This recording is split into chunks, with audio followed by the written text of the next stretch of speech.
Joined by one half of Pack's What She Said podcast. She is Perri Goldstein. Perri, thank you so much for the time jumping on and talking a little green and gold.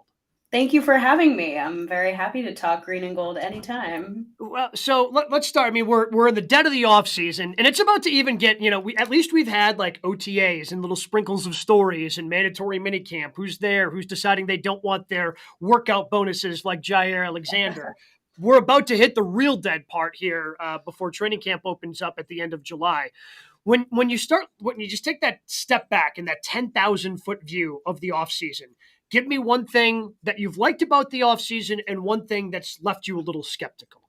Ooh, good. I really like that the majority of the team has been together for a while now. I know you mentioned Jair wasn't up there, but I think besides Jair, Sewell, a handful of like depth guys, this team has been practicing together even when it wasn't mandatory. So I'm loving that, like, new team, new QB1, kind of get same offense, but just like this core hasn't had any real meaningful snaps together yet. So as much time as possible, super necessary. And it seems like they're getting that done. Skeptical. So you'll learn about me. I'm not a skeptical fan. I'm not a optimistic fan.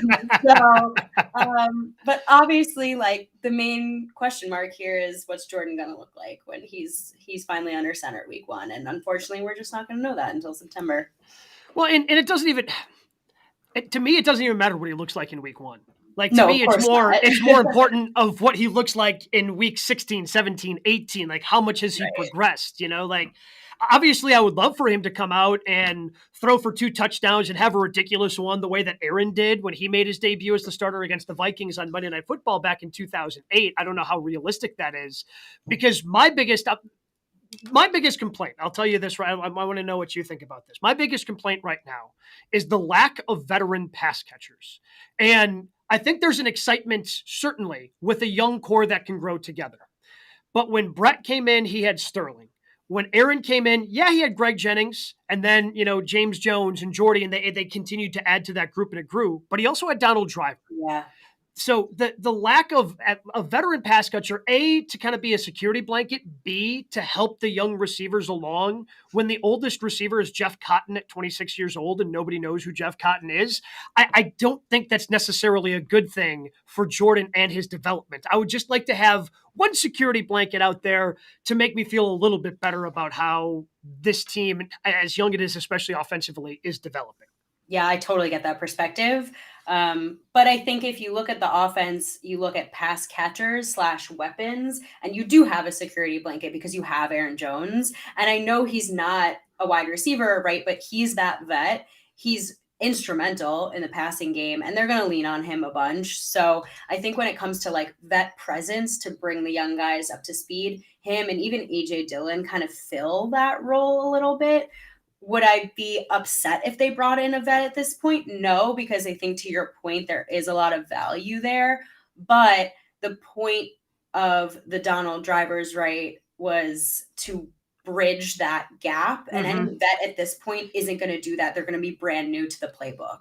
So there's that kind of like push and pull with it, I think. Sure. And I think when I look at the wide receiver position, that's just kind of the story of they've swung and missed at the guys that they have tried to draft to be that guy that can be the veteran to help these guys along. But the one thing I am really excited about, and I don't know if it necessarily translates to wins and losses in 2023. I think maybe in 2024 more. I'm excited about the energy that the young team can bring. Like this young team of growing together. And I mean, I do, 7 to 9, Jen, Gabe, and Chewy, working with Mark Chmura every day and hearing him tell stories of when he was growing in 92, 93, 94 with Brett. And then they have Robert Brooks. They trade away Sterling. Antonio Freeman comes in. It just, you start piling these young guys who are hungry together growing. That makes me excited that you might have a core kind of growing together. And again, I don't know if that translates to a bunch of wins in 2023, but I think that's what can excite me as a Packers fan this upcoming season. I could not agree more. And I think your point too, I don't know if that's wins in 2023 is really apt, right? Because maybe not in 2023, but it's going to be huge in 2024. And again, in the future, if Jordan stays the starter, right? Like this year is going to be full of growing pains. I am expecting it to be a little bit of a roller coaster, but like you said, they're going to do it all together.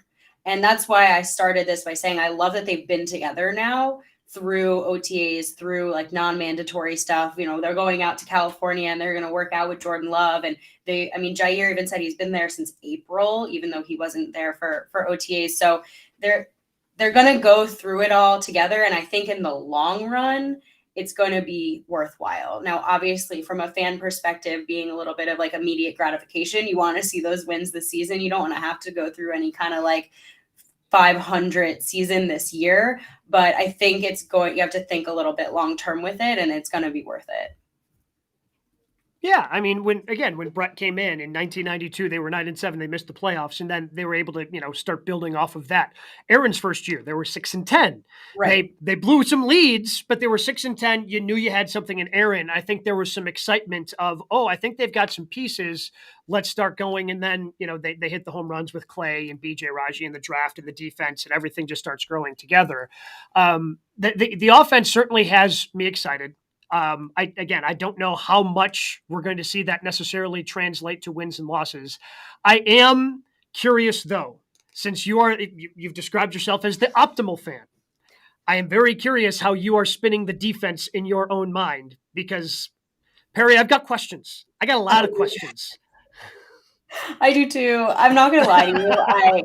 The end of last season, I said, I love this run, right? This month-long run of this defense looking like everything we thought it would be is super fun. Except my problem with it is it's going to mean that we just saved Joe Barry's job. Yep. And at the end of the day, I actually don't know if that was the right decision.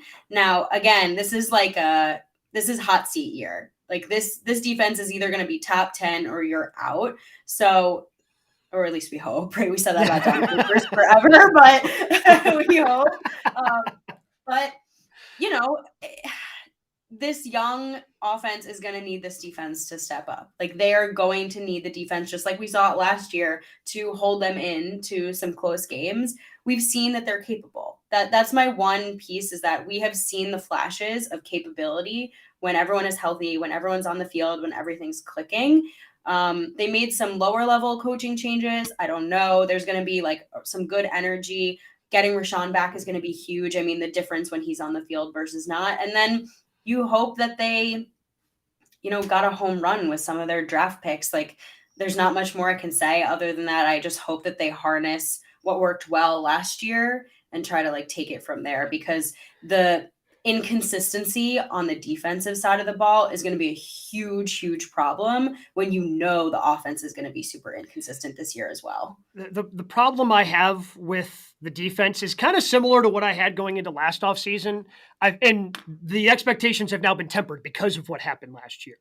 But there's just, outside of Jair, and if you really wanted to, you could throw an if on him. I don't think with the way he performed late in the season, and seemingly Joe Barry started using him the way that Jair's comfortable with, put him on Justin Jefferson in that second to last game of the season, shut down Jefferson, had him have the literally worst game of his career from a production standpoint. So I feel good about Jair. I feel everybody else, you start going down the depth chart, Perri, it's if. Well, if Kenny Clark starts playing up to that potential again, if Devondre Campbell plays like he did 2 years ago, if Rasul Douglas plays like he did 2 years ago, which I think he will if they keep him on the outside, if Quay Walker continues to develop, it just kind of seems like there's a lot of ifs with a lot of players, and some of those ifs will become true, but not all of them. Just from a pure, just mathematical, probability standpoint, I don't see all of them coming to fruition. And then you throw Joe Barry into the mix, and I become very skeptical. Yeah. I mean, I think those ifs happen if the scheme is right. That's my biggest if, right? Because I believe, like I said, we've seen it. We know who Kenny Clark can be. And I think now that there's a little bit more like legitimate help along the line, then we'll see that, right? You want to see Devonte Wyatt take more snaps because he looked great in the very limited you saw. You said it, using Jair the way he's meant to, keeping Sewell outside.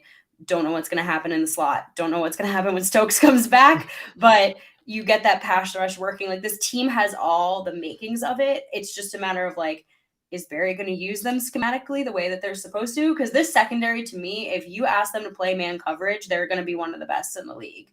But you start getting that like soft zone with them, and that's when you start seeing them struggle. And that's all coaching, in my opinion. Yeah, I think you're 100% right there. And you could see it last year. You mentioned some of the lower level coaching changes they made with Gray no longer being the cornerbacks coach. And he was obviously very not on the same page as Joe Barry. They've now got someone who probably will be. And I think that probably led to some of the things that Jair Alexander was saying in the media early last season and some of the struggles that they had in the zone coverages. And we don't need to even talk about the safety position because who knows what that's going to be. But the other thing I have that gives me skepticism about Joe Barry, because I'm excited about the way some of these players can be versatile. Like I think that Lucas Van Ness can be someone who's versatile, where, if he starts, progressing, I think on some certain passing downs, you can slide him to the interior. And then you still have Rashawn Gary and Preston Smith rushing from the outside, and you can do some cool things. Without saying it and kind of being quiet during the questions that were asked to the defensive coaching staff, it seems that they want to be creative with Quay Walker. But again, I've got questions about, can Joe Barry, who's had issues running just his base stuff, when he starts wanting to have more exotic looks, is that actually going to work with some of the versatility they may have with some of the young, exciting players? I totally agree. And I mean, you heard a lot of talk last offseason, right? Like moving Savage to the star and like all these ideas. And you're like, great. On paper, that sounds fantastic. And they have such a young team. Like Goot has put so much capital into super young athletic freaks on the defensive side of the ball. And it's just a matter of now, how do you mold them into what this defense wants to be, wants to play like, and do you have the creative enough defensive coordinator now to not only have those ideas, but like actually put them into practice when necessary, depending on what offense you're playing, depending on what looks you're, there's so many variables to it. So again, I think we saw some flashes last year, right? You saw Quay blitz a little bit and that was super fun. And, you can maybe move some guys around again, I think on the defensive line, because I just thought like the Dean Lowrys and the Jerron Reeds of the world kind of actually maybe held the line back because they're not versatile players and they're not the most athletic. And now you're getting a little bit of that shift. So to me, it's a we'll see. You're going to also have to get creative on the back end because you said it, the safety position is like a humongous question mark. I mean, we're getting Darnell Savage, who's on his again, make or break season, and Anthony Johnson Jr., like Jonathan Owens. Jonathan Owens. I'm all for it. I hope Jonathan Owens crushes it. But just huge question marks there. And, you can have the best cornerbacks in the world, but if the safeties on the back end are not holding up what they have to do and they're getting passed off and they don't know where they're going, and we saw all this miscommunication again last year, it's not going to matter what Jair is able to do. It's not going to matter that Jair can shut down Justin Jefferson. So I'd like to see the creativity actually deployed, and I'd like to see the communication. Well, but that's it. Like the communication has to clear up in order for any sort of creativity to happen. If you can't run your base stuff because the communications aren't there. I'm really curious what Darnell Savage's headspace has to be, because it's very obvious he would not be a part of this team had they not exercised the fully guaranteed fifth-year option, which makes me wonder if that's part of the reason they ended up kind of hedging their bet with Jordan Love's fifth-year option and ended up signing that contract that isn't probably going to be worth as much. And maybe Goody's trying to hedge a bet there a little bit after, oh yeah, we're definitely picking up that option for Darnell, and then going, oh crap, we now have to pay this guy $8 million. It's fully guaranteed. There's nothing we can do. I wonder what his headspace is. I wonder how the coaching staff approaches him to try to get him to be a productive player, because he had so much promise and excitement those first two seasons. He did. If I'm not an NFL coach, so this is just me, like from a psychological, I would want to actually be getting him out of his head. Because as someone who overthinks everything, I'm sure he's like, I have to do this. I have to do this. I have to be this guy. This year is so big, so big, so big. And if I'm a coach, I'm like, let's get out of your head and let's trust what your traits have shown us you can do, Trust those right? instincts. Exactly. That's kind of like the mindset that I would have going into this. And then again, have him lean on the rest of his DB room, right? That DB room is super close.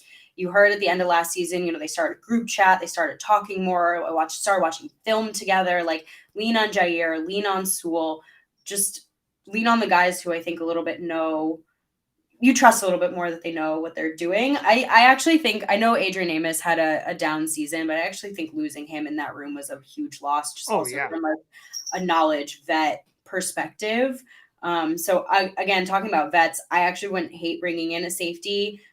They kind of did with Jonathan Owens, I guess, but that room is just so full of question marks. There's nobody that I'm pointing to being like, well, don't worry, we have him. Because that's how you felt with Amos last year. It's like, maybe he's lost a step. Maybe he's not the speediest guy in the world, but Amos is typically like where he's supposed to be at all times. And there's no one like that in that room right now. Yeah, I mean, he's a veteran. He probably missed a couple more tackles than we would all preferred, but he was at least where he was supposed to be. I don't know if these safeties are going to end up where they're supposed to be. It's going to be interesting to watch, certainly. Going from the defense, let's go back over to the offensive side of the ball. I feel like there's been a lot written of the OTAs and mandatory minicamp. It seems that Romeo Doubs is getting a lot of the love this time of year. Where do you come down? Who do you think ends up being wide receiver one? Is it Doubs in your mind, or is it Christian Watson, who flashed for those 4 games late last season? No, it's Christian Watson until further notice. Okay. I think Doubs is making the case for a great wide receiver too. And this team needs that, right? This team has had the wide receiver one for forever. And then the depth after that, right? And to me, there's unequivocal wide receiver one in Christian Watson. And I think that just goes, you saw what he was able to do over the course of the season, and he was a higher draft pick. And I just think based on that, you're going to get that. Now, Doubs went out and he practiced with Love. And I think you're seeing that connection now in OTAs and in mini camps. But let's see what happens when the pads come on. You know what I mean? Like, this is shorts. This is, and I don't want to take anything away, because I also think he had a great rookie season until he got hurt, and then he had a little bit trouble coming back. Fair enough. But no, to me, it's not really a question. Yeah, I still, there's so much growth I need to see out of Christian Watson, I guess. The 4-game stretch was undeniably unbelievable. His numbers really weren't that different than Marquez Valdes-Scantling's rookie year. And they're so different, though. I understand. I get it, but it's just, he's got the speed, and there's just so much more refinement that has to happen within his game. And that's what I'm looking for. We know you can run that 9 route. You can run over the top of someone. You can run that crosser and run away from people the way you did with the touchdown that he had against the Eagles. Like, you can run away from people and you can have those big plays.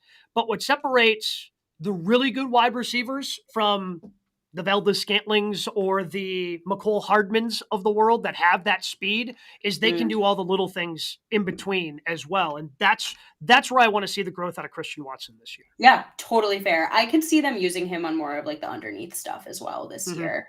And I think if you get him to be successful at that, and you have him as the speed threat, then he becomes the well-rounded guy that you want to see as your wide receiver one. I also you don't know what that connection was with Rodgers. You know what I mean? Rodgers is notoriously difficult with rookies. Like, you know, he even said, I watch film and I realize how often Watson was open and I didn't even get him the ball in that instance. So I think with Love, and you want to see him kind of develop into, like you said earlier, that wide receiver security blanket, right? You want them to become QB1, wide receiver one together. I think Love's going to take those shots when Watson's open that Rodgers didn't. Yeah, no, I think the stats I think are going to look better. Maybe not better, but he's going to have more targets, I think, than he did with Rodgers. Well, which is, yeah, I mean, again, I don't know if he ends up with the yards per catch that he did, right? But if that goes down in the name of getting more targets, just getting the ball in his hands more often, I don't think that's, when you're looking at yards per catch, I don't think that's the first stat that anybody looks at when they're evaluating wide receivers. So that's just going to be an interesting development. And I'm really curious how they use tight ends this year.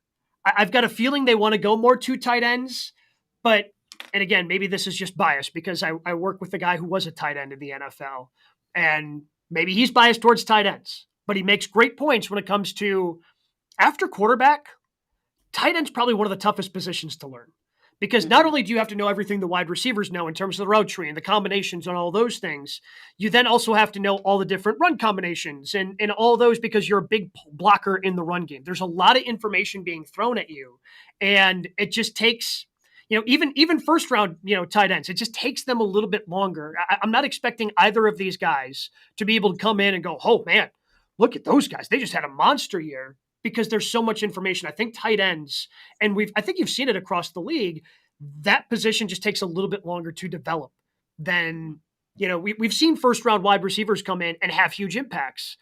Not too many first round tight ends have come in and been world beaters the way we've seen Jamar Chase, Justin Jefferson at all. Totally. Absolutely. And I mean, you said it, you kind of look at like the TJ Hawkinsons or, some of the other like Kyle early Pitts.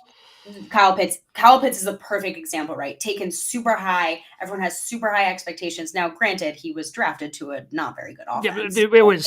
We take that with a grain of salt, right? The quarterback situation, not ideal in Atlanta. Right. But the point still stands that like he's literally your everything in that offense, and he's still not producing. And I think it just goes to show how difficult the tight end position is in the league. And like, you're not going to hit on a Travis Kelce or a George Kittle as a rookie. You're just not. Mm-hmm. It took Travis Kelce probably till his third, fourth season to be the guy that we know and love. Mm-hmm. And so I, as a fan, and I tell my dad this, I tell everyone that I'm like, temper the expectations. We love that they finally kind of put some stock into that position. We love the way they look so far in camp, but again, we're not in pads yet. We're in shorts, and this team in particular and this offense is going to ask a lot of these tight ends. And you mentioned it already in the run game, blocking. That's going to be, I think, where we see the most impact as a rookie. Are you getting in there and doing kind of that dirty work for this run game? And then we're going to build off that, and we're going to start getting you the ball.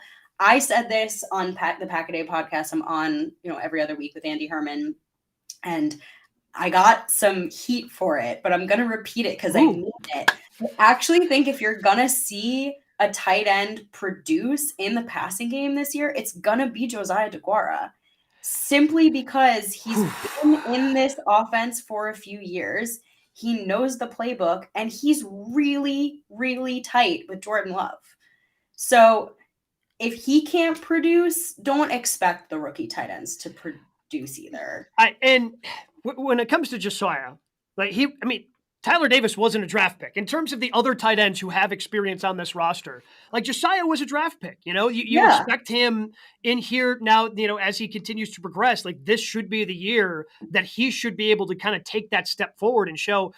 I don't think it's that hot of a take. I don't know why you would take it. I appreciate that. I just think like they used him a little bit differently. And again, like he tore his ACL his rookie season. So total wash.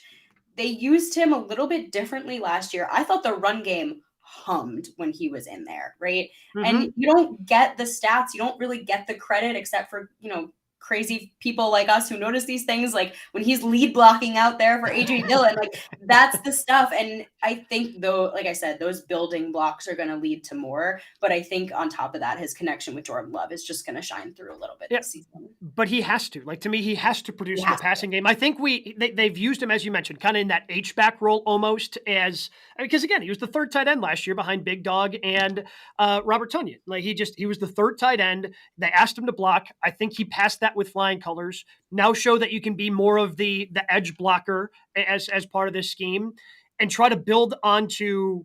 I think he's got some athleticism to him. Try to add now some of those pass catching things because it's going to take the other guys a while. And, maybe 1 week it's Kraft who's up in kind of that second tight end. Maybe it ends up being Tyler Davis, but starting the year, tight end one has to be Josiah DeGuara because of all the things that we just listed and all the other information that's being thrown at the rookie tight ends. Right. And look, is he meant to be tight end one? No. You drafted Luke Musgrave for that, right? Mm-hmm. Eventually, you want to see him surpass that role. And you said it. Josiah is an H-back, fullback, tight end, hybrid guy. Matt LaFleur loves him. He's creative, etc. Your true tight end one is going to be Luke Musgrave, but he's just not going to be that week one. Now, if he is, great. Like, I'll eat crow. I don't care. Oh, yeah. I'll be fantastic any day. But like, you can't put that on a rookie tight end. You can't expect that.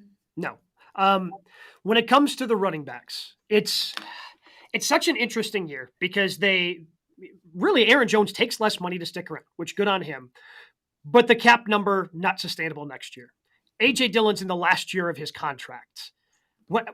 I'm really curious to see what happens there. Can A.J. Dillon kind of take that step forward that he failed to last year? And there was a great article that Jason Wilde did at Madison.com where he was just kind of talking about his headspace last year and how desperate he wants to. And if you're a Packers fan, it's everything you want to hear. Like, he's so desperate to be here. He's like, oh, I got to break this. So they signed me to a contract so I can stick around.